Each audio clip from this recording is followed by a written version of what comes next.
Bienvenidos a otro capítulo del podcast Poca Calle. Hoy es un día muy especial. No está Hernán, anda de viaje, pero yo tengo muy buen invitado. Es profesor, es escritor, es académico, es amigo de la casa, pero además es amigo personal. Tengo que decirlo inmediatamente para que no me acusen. Y ha escrito sobre religión, sobre la transición, sobre populismo, sobre liberalismo y más cosas. Y está terminando su última investigación y me acabo de enterar hace 10 minutos, cosa por la cual estoy un poco en estado de shock, que está a puertas de un viaje importantísimo. Bienvenido, Cristóbal Belolio, a Poca Calle. Muchas gracias por la invitación, Javi. Un gusto estar acá. Sí, pues además tengo la suerte que no está Hernán, así que vamos a poder hablar más.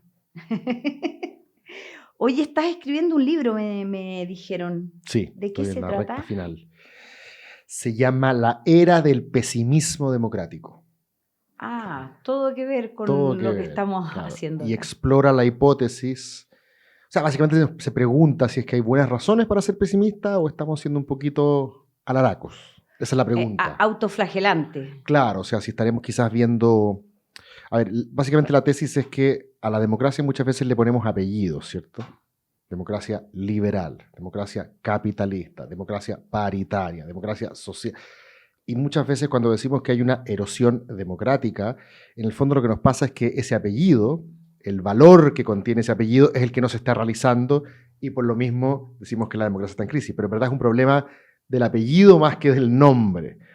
Y evalúo si es que tiene que ver con eso, esta narrativa medio pesimista, para contrastarla con el optimismo noventero. Pensábamos que esto era ya básicamente el único juego en competencia. Y también lo contrasto con la posibilidad de que la democracia esté en crisis, incluso en un sentido minimalista, sin apellido. La democracia más electoral.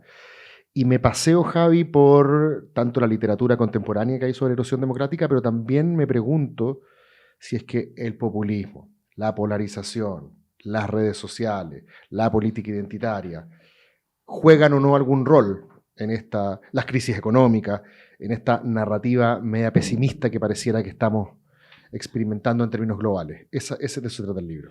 Claro, porque según recuerdo de la conversación que tuvimos con Daniel Sobato, que es el ex director regional de IDEA, él decía que en el fondo en el mundo ahora hay como dos tendencias. Los pesimistas que dicen esto está haciendo agua, Sí. Y los, no sé si optimistas, pero que los que dicen de alguna manera, pese a todo, aquí hay cierta como institucionalidad o separación de poderes. Correcto. O estructura que aguanta, pese, sí. O sea, que pese a las crisis a las que no estábamos preparados, aquí hay algo que aguanta. De hecho, hay una importante camada de literatura que está haciendo hace bien poco, que habla sobre la resiliencia de la democracia para haber resistido el embate de algunos liderazgos personalistas que en algún minuto pareció que se iban a llevar la pelota para la casa, Bolsonaro, Trump, por ejemplo, y aún así le entregaron la banda presidencial a alguien del signo contrario. O sea, sin muchas ganas. Sin muchas ganas, bueno, por supuesto,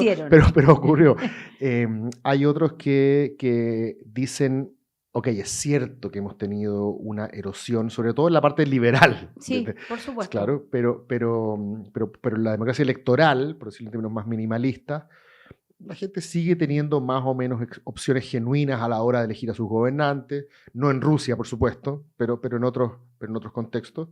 Y por lo tanto, si lo miramos un poquito más en perspectiva histórica, no estamos en el pic del 2002 o 2006, pero seguimos estando en los mejores niveles que hemos tenido en la historia. O sea, si lo comparáis en 30, 40 años plazo, seguimos estando bien. Entonces, el libro no se compra ni la una ni la otra, no se pone ni muy pesimista, trata de decir en qué sentido la democracia todavía sigue siendo la alternativa más prestigiosa desde el punto de vista político, pero también indica en qué sentido podemos hablar de una erosión democrática. Pero insisto, tiene mucho que ver con el apellido. Te pongo un ejemplo. Si tú eres una lectora, como amigos tuyos, ¿cierto? Yo sé que lo son, lectora de Chantal Mouffe, y que creen que la democracia es esencialmente conflictual, agonista, no somos amigos, ¿cierto? Incluso una democracia en la cual ciertos niveles de polarización no está nada mal, digamos, porque significa que aparecieron nuevos actores que antes no estaban sentados en la mesa y antes había una especie como de conciábulo o cartelización de dos que se parecieron demasiado.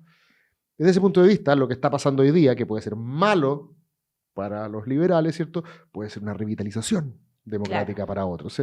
Por eso digo, depende mucho del apellido que le ponemos a la hora de hablar de erosión democrática o de desconsolidación democrática. Claro, porque también lo que ha pasado en el mundo, por lo menos para mi generación, que no es la misma que la tuya, Por favor. que alcanzamos a vivir el periodo en que en Latinoamérica había muchas dictaduras, Sí, y estábamos acostumbrados a que las democracias se erosionaban a través de golpes de Estado sí, o guerras civiles. Claro, ha comenzado a ocurrir este fenómeno de Hungría, sí, Polonia, India, que llegan presidentes democráticamente electos, sí. pero que desde el poder empiezan a cercenar algunas de las instituciones que sostienen la democracia liberal. Aquí es con apellido, ¿no? Y por eso Orbán me parece que es honesto cuando dice la mía es una democracia iliberal. Claro, No, claro. no todos tenemos que ser liberales, Claro. dice. Aquí lo que importa es que la voluntad del pueblo se manifieste de la forma menos constreñida posible y resulta que a ustedes los liberales les gustan mucho todos los contrapesos. Claro. Entonces yo prefiero bypaseármelo. Por eso, bueno, lo que yo me pregunto es ¿cuántas red flags, como se dice hoy día en otra generación que no es la tuya ni la mía, cuántas red flags tiene que acumular un gobernante que llega al poder democráticamente? ¿Cuántas instituciones tiene que socavar en forma interna, ¿cierto? Cooptando los tribunales de justicia, las cortes constitucionales, los altos mandos, etcétera, para que ya empecemos a hablar derechamente de una autocracia o, Claro. o de una recesión democrática. Eso es parte también de la pregunta. Como tú sabes, yo generalmente en estas discusiones describo el escenario y no tomo posición, ¿cierto? El lector finalmente decidirá qué es lo que más le convence. Pero es interesante el fenómeno que tú mencionas. Hay un libro hace poco que se llama, salió hace poco, que se llama Spin Dictators. ¿Ya? Spin Dictators. Y de lo que se trata básicamente, aparte de esta famosa tesis tipo Levinsky-Ziblatt, de que las democracias hoy día no caen con Hawker Hunters, ni tanques asediando el palacio, ¿cierto? Ni presidentes agarrando el helicóptero para irse al exilio, sino que a través de esta erosión progresiva, paulatina, a veces casi imperceptible, ¿cierto? O no te robáis la urna el día de la elección, pero manipulas el padrón de tal manera para que ya se te haga muy difícil sacarlo del poder al incumbente. Spin Dictators justamente juega con la teoría de que, como tú sabes, los Spin Doctors son como los encargados de comunicaciones de el famoso Spin Doctor de la serie de Borgen, Sí, ¿cierto? sí, El total. de Brigitte. Spin Doctor es el que le hace como las comunicaciones al político, al líder político. Pero en este caso son spin dictators porque la gracia que tienen es que en vez de irrumpir con esta violencia a la cual estábamos acostumbrados, sobre todo en este continente, lo que hacen es manipular las noticias de tal manera de que no tengan que robarse la elección. La gente los va a elegir igual, digamos, pero porque ellos previamente hicieron un trabajo que hace que les sea muy complicado a la oposición ganarle. Cuando te escuchaba, ¿fue Erdogan el que dijo esto que él tenía una democracia iliberal? Orbán, Víctor Orbán. Orbán. Me acordaba que vi hace poco un video de Bukele, creo que cuando fue a Nueva York a las Naciones Unidas, y decía, bueno, yo sé que hay críticas a cómo hemos estado haciendo las cosas, Sí. pero la verdad es que yo no voy a decirle a sus países, no vengo aquí a Estados Unidos a decirle cómo ustedes tienen que manejar su policía, ni a España, ni a Suiza, así que por favor les pido que ustedes no nos den lecciones a nosotros de cómo tenemos que mantener el control de la delincuencia. Oye, a propósito de Bukele, es una cosa. El otro día leí una columna interesante de Martín Caparrós, creo que se llama este escritor. Sí, de la efictocracia. Eficacia, claro. Sí. Esta idea de que hay gente que dice, mira, en la medida de que haya lucas para llegar a fin de mes, de que haya prosperidad económica, a mí la verdad es que el régimen político no me afecta tanto. Y hay otros que dicen, en la medida de que yo pueda salir a la calle tranquilo, o tranquila, ¿cierto? Y no estar con el permanente miedo de la delincuencia, también no me importa tanto si es un régimen de partido único. Si la democracia no me soluciona cuestiones mínimas para mi existencia. Sí. Y ahí la pelota, la carga de la prueba también está en los demócratas, ¿cierto? ¿En qué sentido? O uno tiene una convicción normativa que dice, bueno, aquí se defiende siempre la democracia, a pesar de que estamos, ¿cierto?, conscientes de que tiene algunos problemas de eficiencia a la hora de entregar esos bienes públicos, o hay gente que empieza a mirar para el lado y decir, bueno, ¿dónde sigue habiendo crecimiento económico sin democracia? ¿Dónde se han solucionado los problemas de seguridad pública, pasando a llevar algunos de los contrapesos de la democracia liberal, como es en el caso de Bukele, el límite a la reelección. Bueno, el descollante desarrollo de los países del sudeste asiático Por ejemplo, en varios países no fue acompañado de la democracia. Claro. Sí, pues yo creo que no basta con que algunos adhiramos a la democracia por razones éticas o morales, ¿no? La democracia tiene que hacer la pega. Tiene que hacer la pega. Oye, me están diciendo que cambie de bloque, pero yo no te puedo dejar de preguntar, ¿a qué te vas a Chicago? Yo no sé cómo... Bueno, me voy a esto mismo. Me voy a hacer un curso que se llama Democratic Erosion, tal cual, que pasa revista por todos estos temas, con un enfoque en Latinoamérica. Son alumnos de pregrado y posgrado. Voy a la Facultad de Ciencia Política de la Universidad de Chicago. A la famosa Universidad de Chicago, de donde vienen los Chicago Boys. Así es, y otros más también, porque tiene bastante diversidad ideológica. Así que sí, bueno, Universidad de Chicago, me gané la Tinker, que es una especie de reconocimiento. Que no es lo mismo que Tinder. No. Es otra cosa. Me voy como profesor Tinker y después me voy a quedar a hacer mi sabático como Elisa Loncón. Esto no con fondos públicos. Me voy a hacer mi sabático de 6 meses en la misma Universidad de Chicago. Así que la idea es ponerse un poco al día de lo que está pasando yo. ¿Y vas a recibir visitas? Voy a recibir visitas. Qué bien. Voy a estar en la elección de Trump. Yo digo la elección de Trump, digo. Esperemos pero voy a estar en la elección Trump-Biden, así que vamos a ver cómo está la cosa. ¿No sabías que te iba a tocar cuando lo planificaste? No, ni idea. Qué interesante. Sí. Oye, aunque se nos ve muy jóvenes, nosotros nos conocimos hace más de 10 años, el año 2013, cuando se estaba armando un movimiento que se llamó Marca tu Voto. Sí. Tú eras de las pocas figuras en esa época del liberalismo que apoyó no solo la nueva constitución, sino que fuera hecha a través de una asamblea constituyente. Correcto. Me acuerdo de un foro al que fuimos ahora que estamos en los días alrededor de ENADE en Icares, donde estábamos los dos y Felipe Casque. Sí. Y ahí yo me di cuenta que coincidíamos en que más allá del resultado del proceso, ninguno de los dos tenía como mucho interés en que la Constitución tuviera más o menos derechos sociales, pero creíamos que el proceso era importante. Cuéntame un poco por qué te armaste esa convicción de que el proceso de hacer una nueva Constitución era importante. Probablemente por premisas liberales, yo diría, en el sentido de que yo entiendo el liberalismo como un proyecto justificatorio del poder.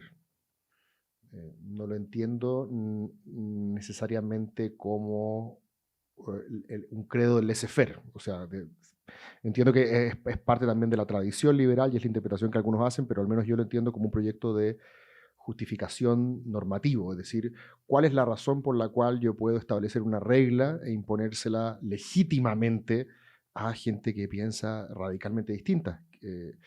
Y me parece que un orden constitucional desde ese punto de vista es probablemente el que más imperiosamente requiere de un proceso de justificación, porque ahí están las reglas del juego estructurales, digamos, de cómo se va a repartir el poder en una sociedad. Entonces me di cuenta de que por más simpatías o no simpatías que yo podía tener con el contenido de la Constitución del 80, sin un proceso de relegitimación democrático, ¿cierto? Íbamos a estar siempre cojeando. Esa era mi impresión en ese entonces. Y la mantengo, creo que de alguna manera lo que hicimos contribuyó a ese proceso. ¿Estás de acuerdo con nuestro amigo Ignacio Iriarte, que nos llamó a todos el día del segundo plebiscito para decir que sirvió? Me habría gustado que tú lo sabes esto, nadie me pescó, yo creo que a la derecha le habría convenido, pero no escuchan. Yo creo que era mejor que el plebiscito final, el último, el 17D, ahora que todo tiene nombre de terremoto, yo hubiera preferido que el 17D llevara una cédula que dijera, ¿prefiere usted este texto que le estamos proponiendo o prefiere usted el actual, el vigente, el Lagos Pinochet, Pinochet Lagos, como le quieras poner? de tal manera de que el cierre hubiese sido explícito y no lo tuviésemos que asumir. Pero bueno, yo creo que a esta altura se subentiende que lo que tenemos, al haber rechazado dos procesos, dos propuestas concretas, una elaborada por la izquierda y la otra elaborada por la derecha, yo creo que ya más o menos la necesidad de la relegitimación constitucional a través de un proceso democrático quedó saciada. Y aparte de eso, ¿tú cuál dirías que son las dos, o sea, no las dos, cuáles son las lecciones de los dos procesos constitucionales que fueron tan distintos, Sí, pero con un resultado muy similar? Y no solamente el resultado, yo creo que tiene una lógica muy similar. Desde el punto de vista formal, yo diría que ambos fueron maximalistas en su ambición regulatoria, es decir, trataron de que cuestiones que usualmente las trata la política ordinaria quedaran elevadas a rango constitucional, de alguna manera inhibiendo, o sea, como inhibiendo desconfiando de la democracia o del debate correcto. ordinario, Sí, ¿no? Sí, yo creo que eso es una lectura. Y fueron partisanas en el sentido de que trataron de que contuviera el texto final el gen ideológico del vencedor, digamos, de la mayoría, con exclusión. No había, ¿cómo se llama? Se decidían cosas en la Constitución que no tomaba en cuenta la opinión de las minorías. O sea, en ambos casos, el vencedor quería que el texto llevara su ADN ideológico, por así decirlo, con exclusión del ADN del perdedor o de la minoría. Y eso hizo que, siendo dos procesos muy democráticos, ambos fueran encarados desde una perspectiva más agregativa que deliberativa, es decir, lo importante era sumar cuántos éramos nosotros y ustedes, y si nosotros éramos más, ganamos, más que deliberativa en el sentido de que tú y yo razonamos juntos sobre cuál es la mejor norma, como diría el viejo Habermas, la fuerza del mejor argumento. Puede ser una fantasía, pero algunos todavía le teníamos fe a eso. Y sin duda ambos fueron más adversariales que consensuales. Claro, o sea, más Chantal Mouffe y menos Totalmente, Habermas, incluso el segundo. Creo que Fernando Atria lo explica de la mejor manera. Él como analista político de la primera convención me parece que es el mejor. Él dice, la convención, la primera, CC1, para diferenciarla de CC2, CC1 dice, asumió como misión, como tarea desde el primer día, elaborar la constitución de los excluidos de siempre. Pero para elaborar la constitución de los excluidos de siempre, era fundamental excluir a los incluidos de siempre. En su primera locución televisiva, Loncón va a un programa de televisión y dice, acá está el pueblo, allá están los representantes del privilegio.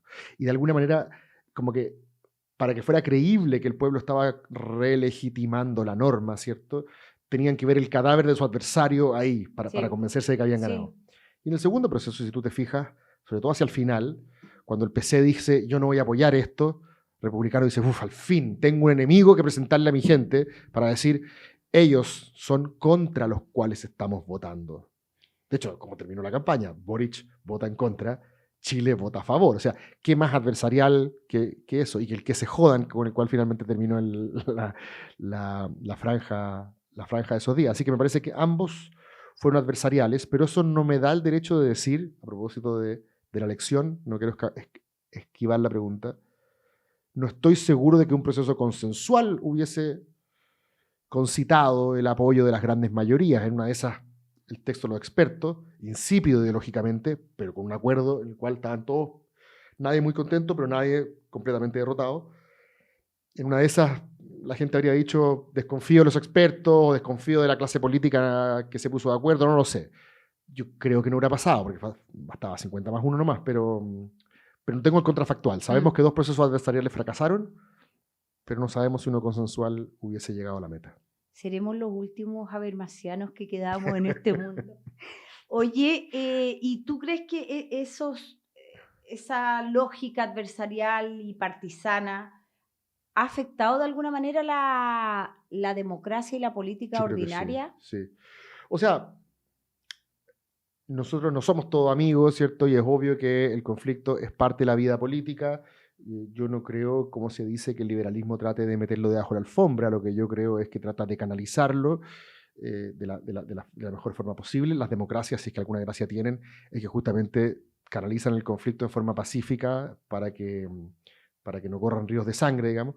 Y eso es un avance civilizatorio que hay que preservar, sin duda. Pero entiendo que a veces cuando la tensión es demasiada, como dice Adam Przeworski, ¿cierto? Que imagino que lo deben haber revisitado en este podcast. Las democracias funcionan cuando lo que se escoge no es ni muy poco ni mucho. Cuando la gente se levanta al día siguiente y siente que su país va a ser radicalmente distinto, dependiendo de que si gana uno u otro, dice, no estoy seguro que quiera jugar limpio, no estoy seguro que quiera seguir las reglas del juego porque en una de esas me conviene. Curiosamente, Przeworski ejemplifica con la elección de Allende del 90. Perdón, el 90, el 70. Del 70. El 70. Dice, los perdedores de esa elección no fueron capaces de bancarse el triunfo de Allende porque lo consideraban programáticamente muy radical, entonces por tanto desde el día 1 empezaron a sabotear, ¿cierto? Y me parece que el fenómeno de polarización afectiva, más que la ideológica, es el que hoy día está siendo problemático, Javi. Lo he vivido en carne y por polarización afectiva, más que ideológica, exacto, me refiero a que no es que las plataformas programáticas de los partidos estén distanciándose tanto. No es como que hoy día la UDI diga, no, vamos a prohibir el aborto desde que se van a la cama y el Partido Socialista diga, no, se va a permitir hasta el mes 8 y medio. No, claro. Entonces sigue siendo las mismas de hace 30 años.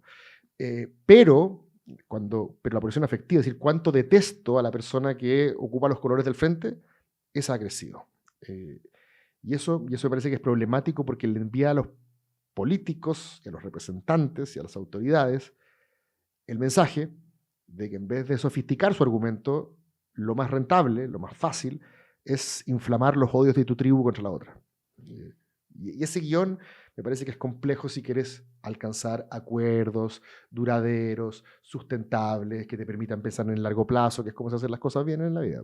Y eso ha llevado a algo que tú has comentado harto y que yo lo veo, que hay esta tendencia en la política y en la discusión pública a quedarse como con la peor versión de tu adversario. Entonces, ahora que se está hablando de reforma al sistema político, alguien dice, ya, veamos el redistritaje y todo el mundo dice, es que me querís, perdón el vocabulario, me querís cagar, ¿no? Como, o sea, vaya a hacer los distritos con tu mayoría. La cultura de la sospecha. Y que nadie, en el fondo, no nadie, pero muy poca gente intenta ver la mejor versión del argumento del adversario.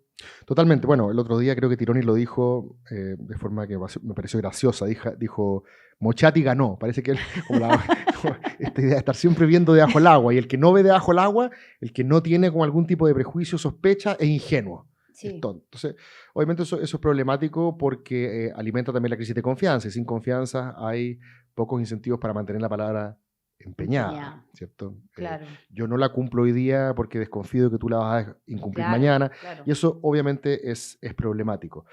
Y sí, esto de evaluar la mejor, la peor versión del otro, fíjate que lo acabo de encontrar de nuevo, porque este es un principio cristiano. La caridad, interpretativa. Esta idea sin eso es imposible la deliberación, creo yo. Sí, bueno, salvo que, aquí me voy a poner abogado del diablo, racionalmente lo que conviene, o evolutivamente si lo prefieres, lo que conviene es estar con tu tribu. Da lo mismo que estés equivocado, lo importante es que tu tribu te cobije. Eso estoy pensando en términos evolutivos, nuestro cerebro nuestro cableado, por así decirlo, no apunta a encontrar la verdad.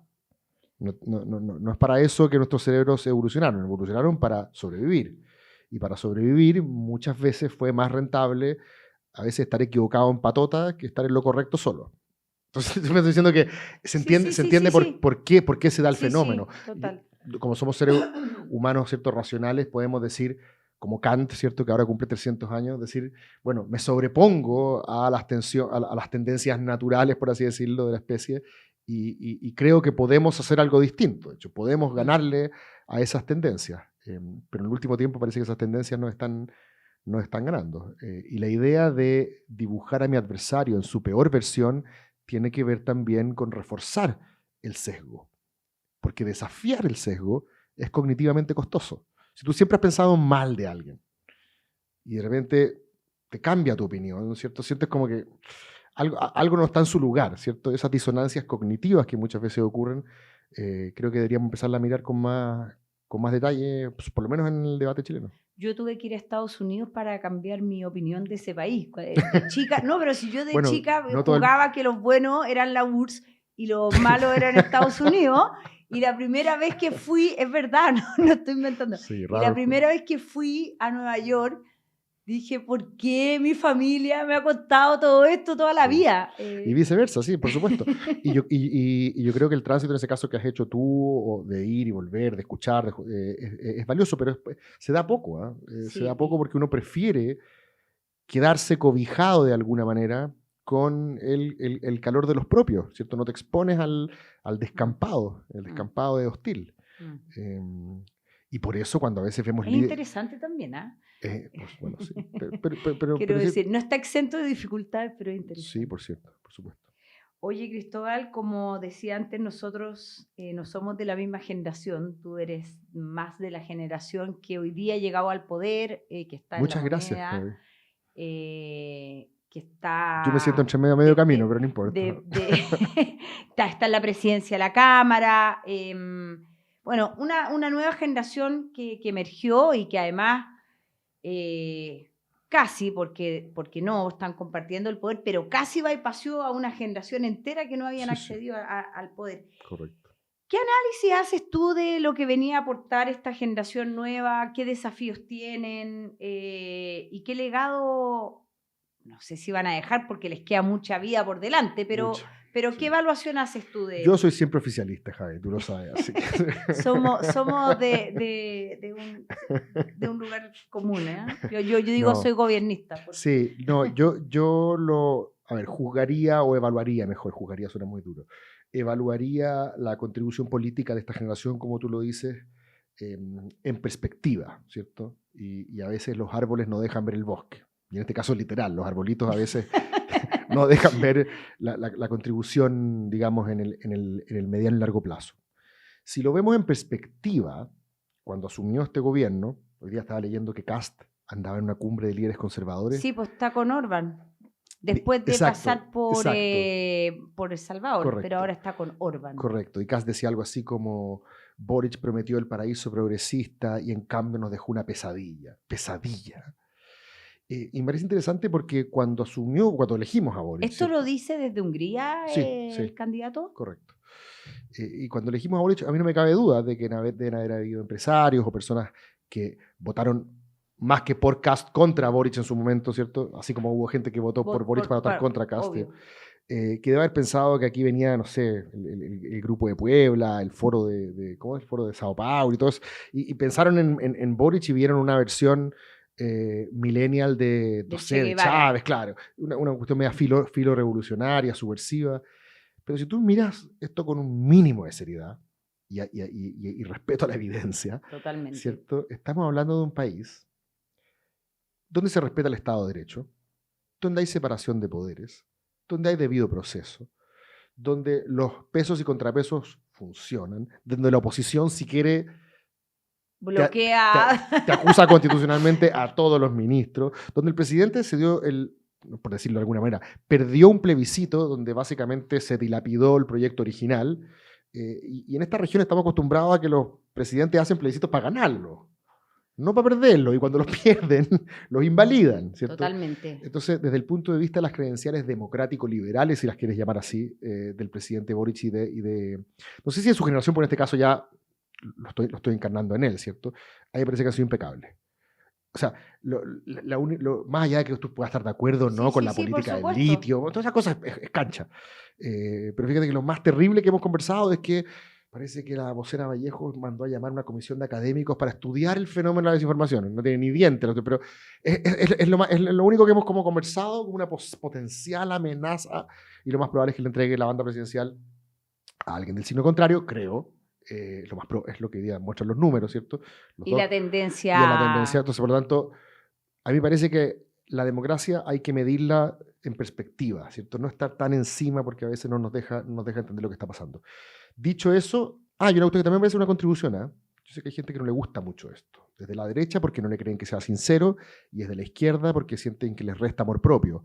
Pero a mí me parece que la autocrítica que ha hecho este gobierno y esta generación respecto de cosas que no hizo bien, o donde hizo críticas quizás destempladas, me parece que es la manera correcta de hacer política. O sea, cuando dicen nos equivocamos con los retiros, o nos pasamos para la punta con las críticas al manejo de la pandemia, o sí, nos fuimos en volada con las críticas a Carabineros en el estallido. O sea, de alguna manera...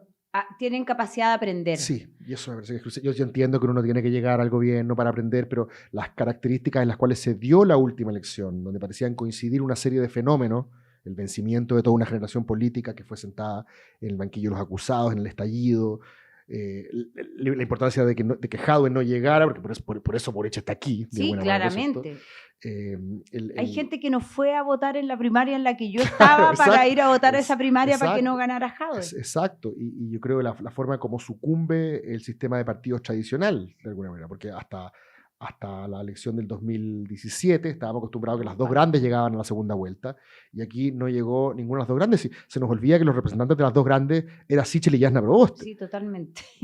Entonces, que fueron irrelevantes. Exacto, entonces dadas las condiciones me parece que uno después verá si estos años contribuyeron al desarrollo o no, si fueron perdidos o no. Esa es otra discusión. Les ha tocado, sí, muy difícil, con esto no quiero exculparlos, pero me parece que les ha tocado muy difícil porque han tenido que navegar una agenda tremendamente incómoda para una nueva izquierda millennial, como le quieras llamar. Estos muchachos básicamente irrumpen en la escena política del 2011 con una crítica ideológica al modelo, diciendo el dinero no todo lo debería poder comprar, deben haber algunos áreas del quehacer, ¿cierto?, social, como diría Atria, descomodificadas, ¿cierto? Educación, salud, etcétera, pensiones, etcétera. Una generación dorada, todo esto, porque ganó todo. Ahora está difícil gobernar, digamos. Y además hija de la bonanza, ¿no? Hija de la bonanza, pero que en su repertorio conceptual más natural, por así decirlo, estaban las luchas por el lenguaje inclusivo, por la justicia social, por los derechos humanos en el caso del estallido, ¿cierto? Y la crítica, obviamente, a la dictadura. Pero les ha tocado navegar una agenda que se llama orden público y economía. Así es. Que no digo que la derecha lo haga mejor, pero estaremos de acuerdo de que están más dentro de su repertorio conceptual. Normalmente son sus banderas, exacto. No hacen campaña hablando de crecimiento. Y uno va a ver el programa de campaña, el programa de Boric, y crecimiento no muy poco. Y cuando se hablaba de seguridad, se hablaba de refundar Carabineros. Por lo tanto, les ha tocado en ese sentido hacerse cargo de una mar, ¿cierto?, que está bastante distinta a la que ellos originalmente habían pensado navegar, y de eso se trata gobernar. ¿Cierto? Gobernar se trata finalmente de llevar el barco a puerto, aunque no sea en el diseño que originalmente tenías planteado. Sí, yo concuerdo contigo, y además creo que esto que se le critica al presidente de que cambia de opinión, que yo lo veo como un aprendizaje, no lo han hecho simplemente de cuestiones que se dieron cuenta que se pasaron, sino que si uno mira un poco las políticas públicas de las cuales se ha estado hablando, conversando, yo creo que también hay un aprendizaje. O sea, el ejercicio del poder creo que ha moderado a la generación. Fíjate, cuando pierde el plebiscito, porque lo pierde el gobierno de alguna manera, sí, el 4S, totalmente. ¿cierto? Pato Fernández siempre decía que de alguna manera no era solamente un plebiscito respecto del texto, sino del proyecto político frente amplista, ¿cierto? Con todo lo que significaba. Y cuando lo pierde, al día siguiente, el presidente acusa el golpe y incorpora a su gabinete, estamos hablando de una generación que hizo carrera criticando a Lagos y Bachelet, ¿cierto?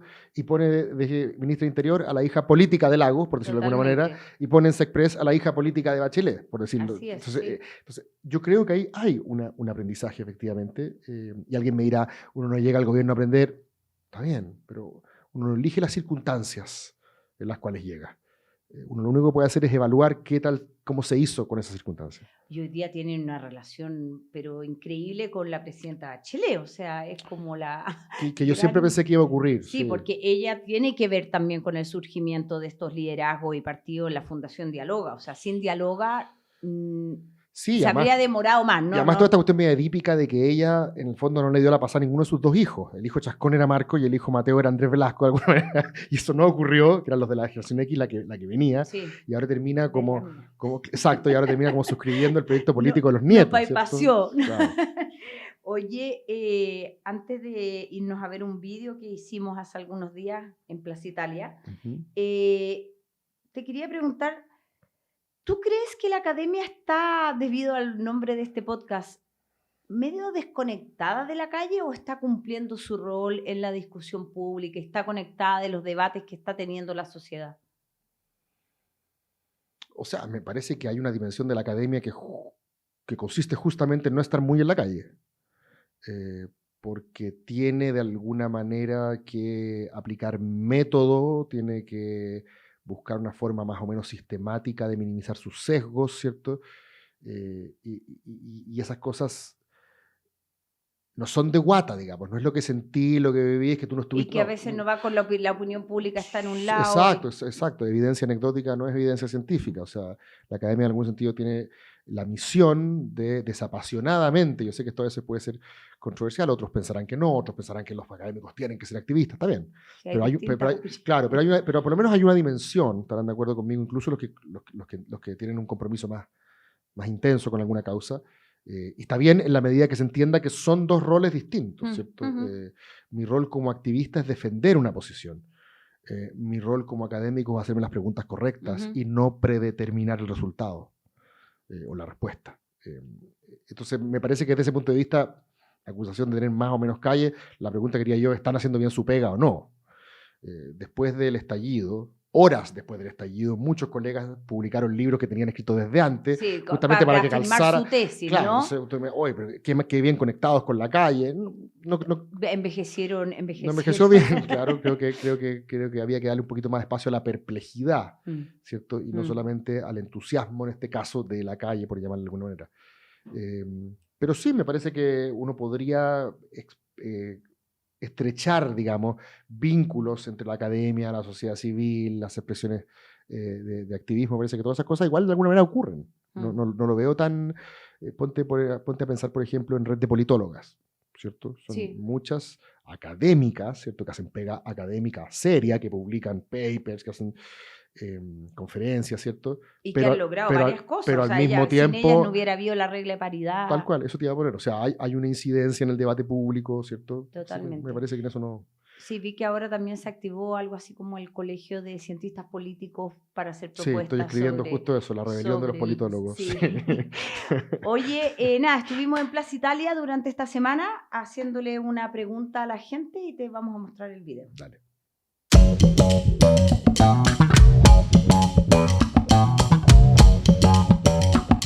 ¿Izquierda o de derecha? Completamente derecha. No creo en la política partidista. Centro izquierda. Política no. Las cosas que yo creo son un poco más de izquierda que de derecha. Apolítica, para mí es todo igual. Soy muy neutral en ese campo. Derecha no. ¿Y qué sería para ti ser de izquierda y ser de derecha? Las cosas medio empresariales y ser de izquierda es un poco más apoyar como las cosas más humanas. El concepto de izquierda es complejo. Izquierda es lo peor que le puede pasar a la humanidad. Hay discursos que son como muy bonitos, como para llegar a, no sé, a una popularidad, pero que en otras instancias quizás más institucionales no se llevan a cabo. ¿Estos términos ya no sirven para la política y que habría que cambiarlo? Sí, de todas maneras. Quizá cambiaran esa forma de pensar quizá y podrían ser como más unidos como gobierno en general, podrían hacer como de un país mejor. Necesario en virtud como de generar diferencias. Como un término para identificar qué representa cada lado. En cuanto a historia, sí sirve como para situarlas, saber de dónde viene y saber de quién desconfiar más. No tiene sentido que exista izquierda o derecha porque la gente ya desconfía de cualquier lado. ¿Tú conoces a Mauricio Pinilla? Mauricio Pinilla jugaba en la Universidad de Chile y Arturo Vidal jugaba en Colo-Colo. Y se mataban en la cancha, se escupían. Y después vacacionaban junto con la familia. Y eso es lo que hace la política. Nos quieren mantener siempre divididos.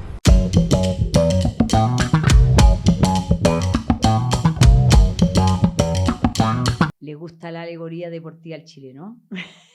Del presidente a Plaza Italia. Oye, ¿qué te pasa con este vídeo que acabamos de ver? Ya no me extraña. Yo creo que tiene que ver con... No creo que suene despectivo ni mucho menos, pero con un déficit de educación cívica o, si quieres, de educación ideológica, no sé cómo llamarle. Hemos escabullido la conversación normativa. ¿Cómo sueñas que funcione el mundo? ¿Cierto? Y le hemos asignado un contenido peyorativo, ¿cierto? A las ideologías. Sí, pero yo estoy en completo desacuerdo con todas las personas que se entrevistaron ahí. Con todas. ¿Tú crees que sigue haciendo sentido Sí. el clivaje izquierda-derecha? O sea, me parece que en un momento originario, por así decirlo, podría haber representado la izquierda una aspiración de transformación y cambio, ¿cierto? Y la derecha una aspiración de conservación y continuidad, en un comienzo, ¿cierto? Pero a mí me parece que desde que tenemos lo que llamamos una democracia capitalista, a propósito de democracias con apellido, ¿cierto? La democracia capitalista guarda en sí misma una tensión. La democracia es un principio de igualdad y el capitalismo admite desigualdades en la medida que se cumplan ciertas condiciones, ¿cierto? Ujú. Que se hayan obtenido en cancha pareja, ¿cierto? O que guarden cierta magnitud para que no haya demasiada desigualdad, etcétera. Hay algunos que dicen que está todo bien en la medida de que sea un proxy del mérito, del talento, del esfuerzo, y por lo tanto esa desigualdad es moralmente aceptable, etcétera.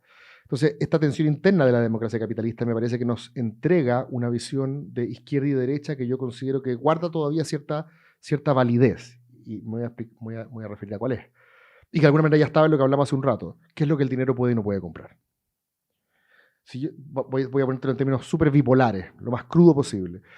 Si yo soy de extrema derecha, desde este punto de vista, creo que el dinero todo lo puede comprar. Si yo soy de extrema izquierda, desde este punto de vista, creo que el dinero nada lo puede comprar. Y todos debemos estar básicamente sometidos, digamos, a una regla estrictamente igualitaria en el acceso a todos los bienes y servicios.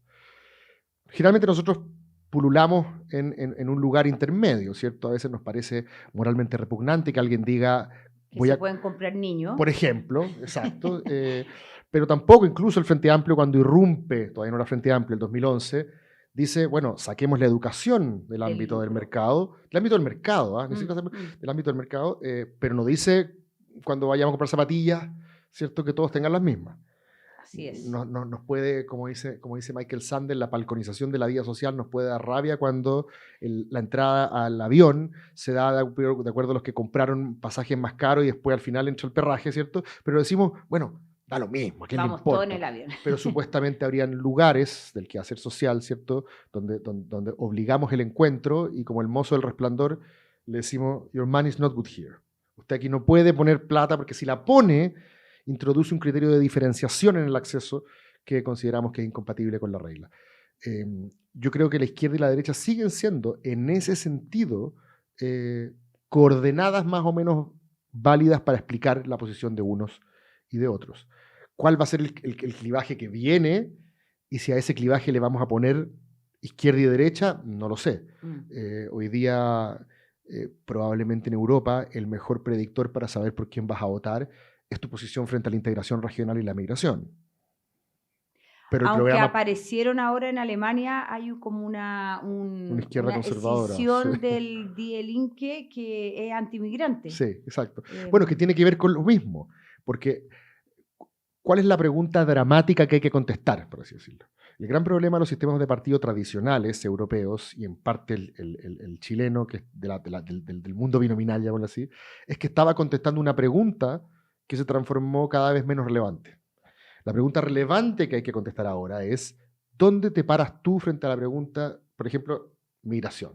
¿Dónde te paras tú frente a la pregunta sí o no a Europa, por ejemplo? Claro. ¿Cierto? Bueno, y ahí, sí, ahí también han habido cambios. Y el problema es que si los dos partidos más de centro, por así decirlo, se parecen en su respuesta, y los dos partidos, por así decirlo, que están en los polos, discrepan de los anteriores, pero se parecen entre ellos, entonces pareciera que reordenaste lo que antes pensabas por izquierda y derecha, pero sigue habiendo una distinción fundamental en torno a una pregunta relevante. El mismo Przeworski analizaba los programas económicos de Mélenchon y de Marine Le Pen en Francia, y se da cuenta que en materia económica son proteccionistas. Bueno, y no de hecho hubo haber un trasvasije de votos muy grandes del PC a Le Pen hace algunos años. O sea, comunas que eran comunistas votaron por Le Pen masivamente hace algunos años. Bueno, y probablemente lo sigan haciendo ahora. Por eso yo creo que la pregunta es como ¿cuál es la nueva pregunta? Sí, pues. ¿Cuál es el nuevo clivaje que va a reordenar quizás dos criterios ordenadores que teníamos que eran izquierda y derecha? Pero la pregunta sobre lo que el dinero puede o no puede comprar, Sandel lo hace desde un punto de vista moral, yo lo estoy haciendo desde un punto de vista normativo. ¿Qué es lo que nos parece que debiese quedar habilitado para que lo que tengo en mi billetera, ¿cierto? Estoy hablando de plata, no de condones. Los números de mi cuenta. Es otro programa. Los números de cuenta corriente, por así decirlo. ¿Cuándo pueden hacer o no pueden hacer la diferencia? ¿Cierto?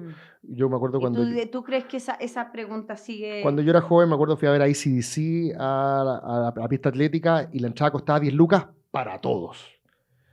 Había unos que llegaban más temprano y por lo tanto veían el concierto desde más cerca, pero la entrada era la misma para todos. Hoy día, si uno quiere ir a ver a, no sé, creo que el otro día estuvo aquí la Bichota, o sea, hay palco, VIP, diamante. Sí, bueno, claro. La pregunta es, y nos parece ok en la medida de que eso es parte del mercado, la pregunta es, estos otros bienes como educación, vivienda, previsión, etcétera, ¿cuánto vamos a admitir que se balconicen de acuerdo a esa segregación según capacidad de pago o no?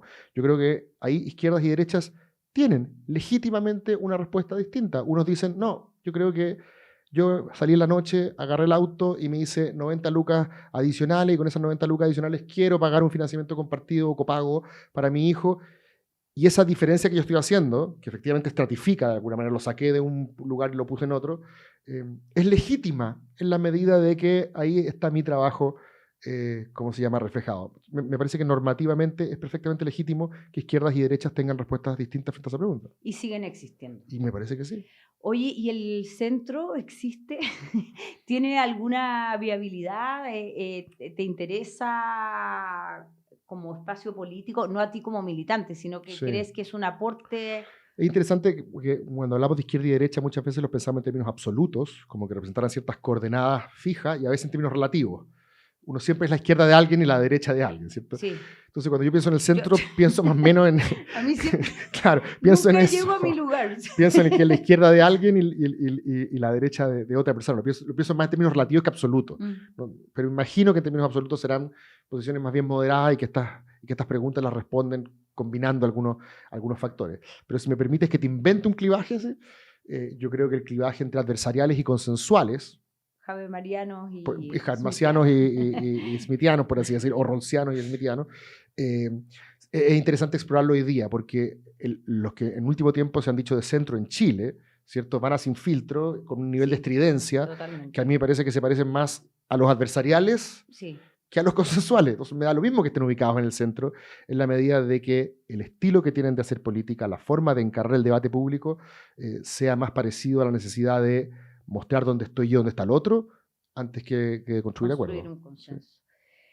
Oye, antes de ti estuvo sentado en ese mismo sillón Daniel Mansuy.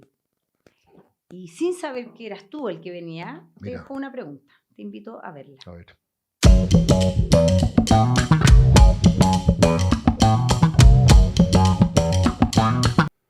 Ya, pues el invitado que venga, cuyo nombre no conozco tampoco, se me ocurre la siguiente pregunta, ¿no? ¿Se puede pensar que en Chile vamos a seguir una lógica simplemente pendular en política, en el sentido de que gobierna la derecha, gobierna la izquierda, un poquito más a la derecha, un poquito más a la izquierda?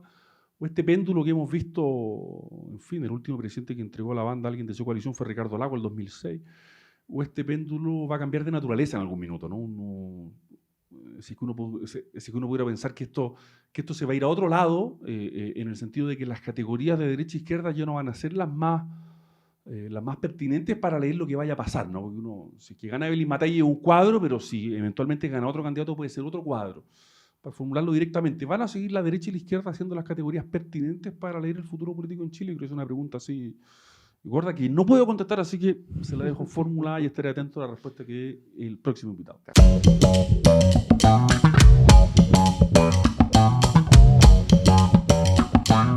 O sea, hay dos preguntas ahí. La primera me pareció intuir un dejo como peyorativo a la teoría, al péndulo. Los países progresan en zigzag.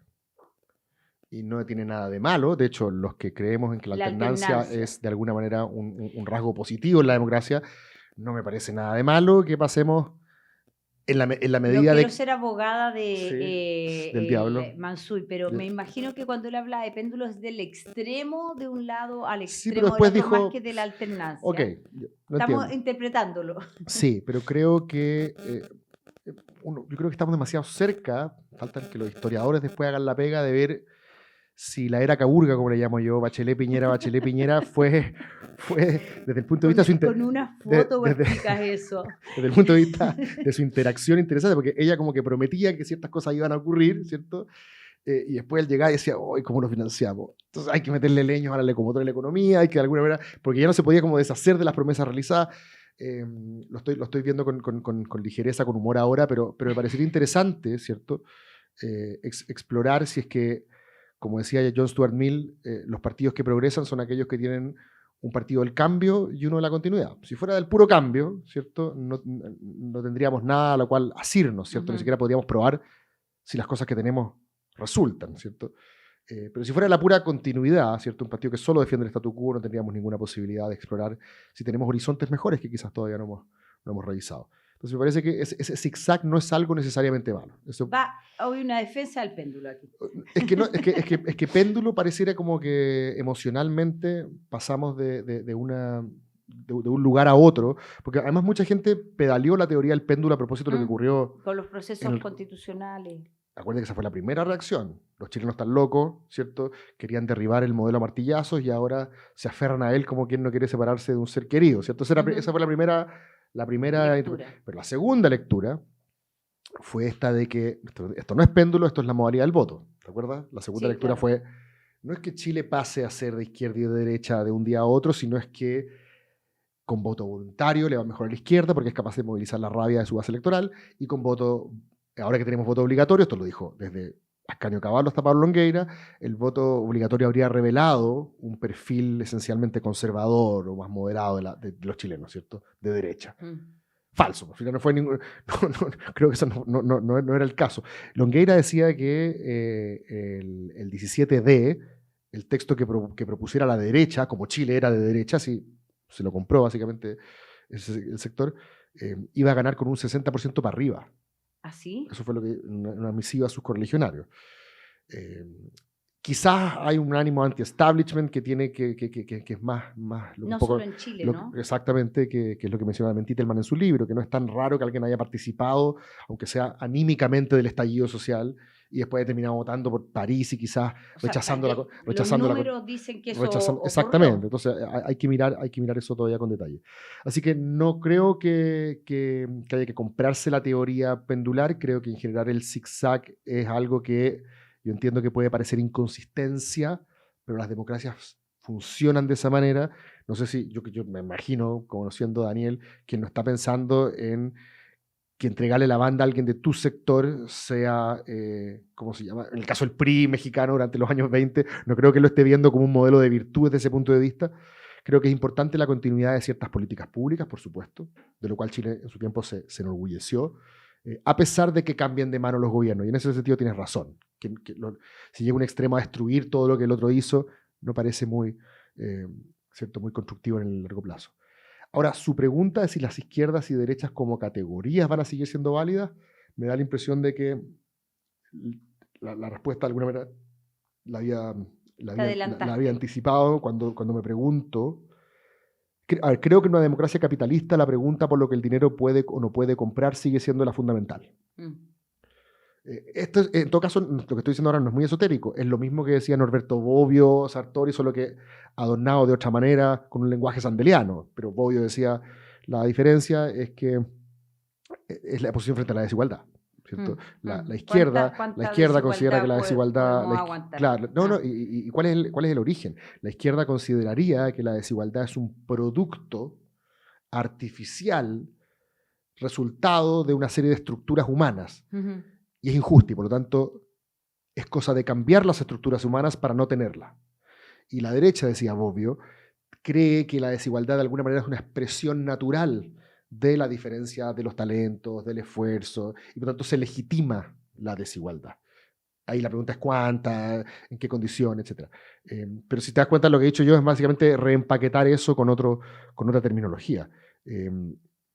Pero creo que no siempre la pregunta va a ser izquierda y derecha. La gente sigue diciendo que Mélenchon es de izquierda y Le Pen es de derecha, pero en el clivaje que yo te señalé que era el relevante hoy día en Europa... Los electores votan por uno u otro. Claro, cuando alguien dice, se decantó de Bernie Sanders a Trump, en vez de votar por Hillary, ¿cierto? Eso no significa que Sanders deje de ser de izquierda No, claro. en el lenguaje de la democracia capitalista Claro. y Trump deje de ser de derecha. Finalmente lo que motivó ese trasvasije, o la forma como se está estructurando el sistema partido, o la forma como se está generando una socialización política más que un nuevo clivaje, desafía eso. Pero yo tengo la misma pregunta que él y no tengo cómo contestarla. No sé cuál va a ser la pregunta dramática que mañana los actores políticos tengan que contestar. Si me permite solamente una alusión. El año 2021, cuando Sichel todavía no se había desplomado, ¿cierto? Política y en las encuestas, ¿cierto? Se produjo un atisbo de conato, ¿cierto? En la frontera norte, ¿cierto? Kast partió para allá, a Iquique, a Colchane ya había estado, pero porque Kast de alguna manera como que submarinió en el estallido social. Sí. Él siempre estuvo en contra, pero como que desapareció de la pole position. Y algo ocurrió donde nuevamente la agenda de orden público, especialmente en este caso de migración, se transformó en la más relevante, junto a la agenda de orden público más delincuencia, desorden en la calle. Y la pregunta es, ¿quién contestaba de forma más clara, más prístina esa pregunta?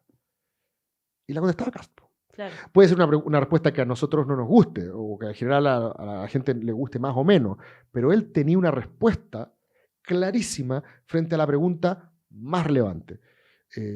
Yo no sé cuál va a ser la pregunta más relevante en el Chile del futuro. Me imagino que hoy día, como la agenda es orden público y economía, esa es la que hay que contestar, ¿cierto? Y gana el que en su momento empatiza, o sea, es capaz de empatizar mejor con el sentimiento colectivo de la gente. Pero no estoy seguro que eso haga que dejemos de ocupar las categorías de izquierda y derecha. Déjale una pregunta al próximo invitado le dejo la o misma. invitada a este programa. ¿Cuál va a ser la pregunta que vamos a tener que contestar?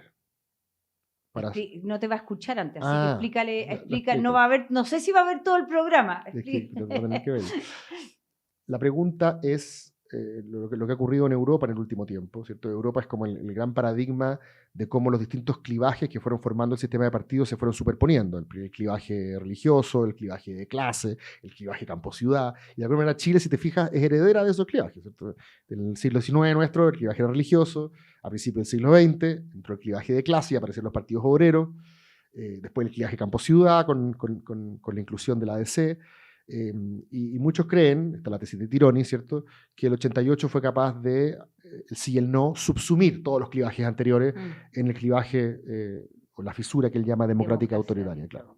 Entonces, la pregunta es, ¿cuál es el clivaje relevante? ¿Cuál es la pregunta que hay que responder? Si a ti el año 97 te preguntaban para saber en qué lado estaba y te iban a preguntar ¿Pinochet o no Pinochet? Esa es la pregunta relevante. Yo diría que esa fue una pregunta relevante que duró 30 años después del 88. La pregunta relevante todavía siguió siendo Pinochet o no Pinochet. ¿Cuál es la pregunta relevante hoy día? ¿Cuál es la pregunta divisoria de aguas, por así decirlo? Muy bien. Muchas gracias, Cristóbal. Te voy a ir a ver a Chicago y estoy impaciente por leer tu nuevo libro. Muchas gracias. Chao. Chao, gracias a usted.